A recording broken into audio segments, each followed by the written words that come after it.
All right, hello people from the internet. Hello everyone. Good morning, good afternoon, good evening.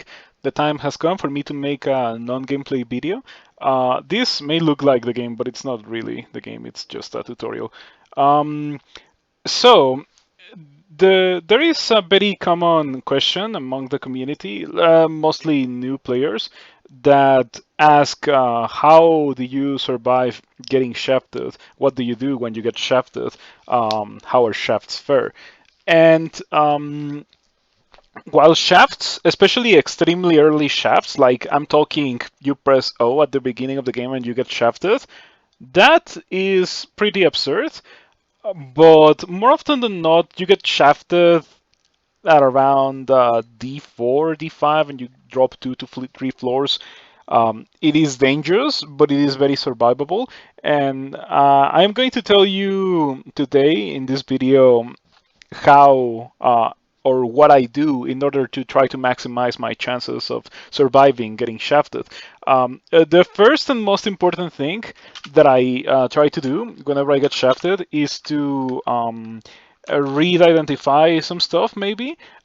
If you have not identified scroll of noise, this is not really that good of an idea. Because scroll of noise might literally kill you if you just got shafted. Um, so these are the scrolls that exist in the game. From these options, you can see that quite a few of them are pretty decent for surviving. Knowing about scroll blinking is definitely gonna help you survive getting shafted. Same goes for knowing about teleport, and same goes for knowing about magic mapping. Other scrolls like fear, fogu might be decent. Poison might help you survive some fights that you have no business actually winning if you combine it with attraction. When it comes to synergies between consumables, I've already made videos on talking about each and every one of these scrolls and each one of the potions. So you can watch those if you want to know more about those things, I mean. But yeah, using those consumables at that point in the game in order to survive getting shafted is very important. Um, I guess you could even like expand it a bit more and like if you get shafted, you should treat pretty much every encounter as a life or death encounter because it pretty much is. Depending on how deep you got shafted and at which point in the game, and most importantly, what was your experience level, because sometimes you do D1, D2, and D3, and you have like experience level 3 going into D4. It can happen, especially if you don't find any uniques or you cannot kill any of the uniques that you found. So if you're in that position, if you're going straight into D4 with experience level 3 and then you press O and you get shafted 3 floors, pretty much any fight that you encounter is going to be a fight with an extremely dangerous monster or multiple extremely dangerous monsters, and you're going to have a hard time actually beating them or maybe even running away from them. So do consider using consumables. Those are the scrolls. If you don't have scrolls identified, do keep in mind stuff about stuff like immolation or, as I already mentioned, noise. Those can end your run. Maybe vulnerability and torment could also be dangerous, but they're pretty rare. Specifically, torment is pretty rare, so I wouldn't really worry too much about it. Vulnerability can make it so that an orc wizard hexes you or something. A monster with a wand of paralysis paralyzes you. So keep that in mind. Mm. A scroll of silence could be bad, but once again, it's pretty rare, just like torment, so it's not something that you really should worry about. Um, let's see potions now. When it comes to potions, there's Potion of Haste is a very important escape option. Potion of Invisibility can help you not take fights that you don't want to take. If you're not extremely unstealthy, this actually works for sneaking past monsters. Potion of Tree can help you win fights that you shouldn't have taken in the first place because it makes you really strong in the early game.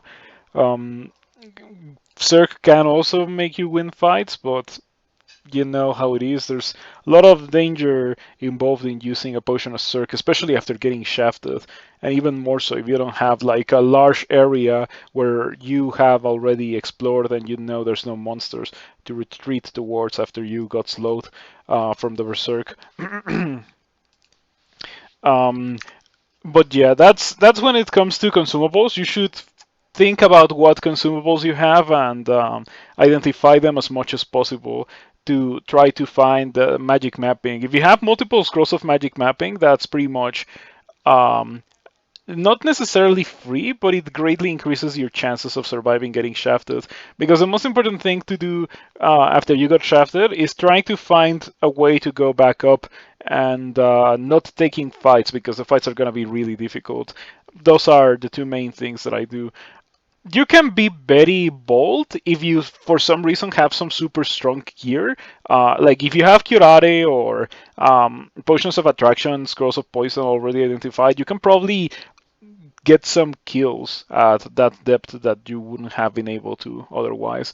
And if you happen to be able to spend those resources, you might be able to get enough levels for the shaft to not really be that dangerous anymore. If you get shafted quite heavily and you're fighting a couple of extremely dangerous monsters, but you somehow happen to kill all of them, that might give you enough levels to be like on par with the level that you would have when going into that specific dungeon floor naturally. So in a sense, a shaft can make the rest of your game easier. It is weird, but it definitely can happen. On the other hand, you can also get shafted and immediately, I don't know, hit a teleport trap or a mark trap and then just die automatically. It sometimes happens. Um, but yeah, that's what I would recommend you to think about and do when you get shafted. Thank you for watching. If you have any doubts or suggestions, or if you do different things on your own when you get shafted, do remember commenting about them. I would appreciate it a lot, and maybe other people or new players would also appreciate, having multiple points of view, multiple perspectives on what you do with the game. Because at the end of the day, and this is something that I would like to comment on, because I know that the most likely people to watch a video like this one are new players. Crawl is a game so deep and complex that many experienced players can have like straight up opposite points of view, but they can make it work. There's no one true solution, one true path towards victory in Crawl. Everyone has their own personalized playstyle. There's some people that can make things work that I would absolutely despise, like Onerical and his cats. I would never do that, but Onerical loves it, so that's more than enough of an example that if you really believe in what you want to do in this game, you can make it work, which is pretty wonderful. But yeah, that's all I had to say. See you around. Thank you for stopping by. Hope you have a nice rest of your day and do continue to play Crawl. And thank you to my supporters on Patreon, Anthony Mergens, Blink and Die, Dulos Ball, Inon, and especially thank you to Grapophilia for your very generous contributions. I appreciate you all, and I hope that you get exactly what you want from me as compensation for your contributions.